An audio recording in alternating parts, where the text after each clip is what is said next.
మన దేశం ఎదుగుతోందంటే అడ్డుకోవడానికి ఎంతకైనా ప్రయత్నించేవారు మన దేశంలో చాలా మందే ఉన్నారు. ఇప్పుడు ఇండియా ఇథనాల్ బ్లెండెడ్ పెట్రోల్ను తయారు చేస్తుంది. మన దేశం విదేశాల నుంచి దిగుమతి చేసుకుంటున్న పెట్రోల్కు భారీగా డబ్బులు చెల్లించాల్సి ఉండటంతో ఇథనాల్ను పెట్రోల్లో మిక్స్ చేస్తోంది. దీనివల్ల అటు కేంద్రానికి డబ్బులు ఆదా కావడంతో పాటు రైతులకు కూడా డబ్బులు చేరుతాయి. అంతేకాకుండా పంట వ్యర్థాలను తగులబెట్టడం ద్వారా వచ్చే కాలుష్యాన్ని కూడా నియంత్రించవచ్చు.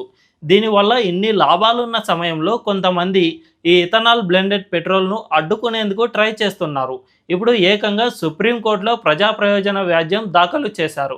ఈ E20 పెట్రోల్ వల్ల వాహనాల ఇంజన్లు చెడిపోతున్నాయని పిల్ వేశారు. అయితే దీనిపై కూడా కేంద్రం ఇప్పటికే క్లారిటీ ఇచ్చేసింది. దీనిపై వస్తున్న వార్తలన్నీ అవాస్తవాలని, వాటిని నమ్మొద్దని చెప్పింది.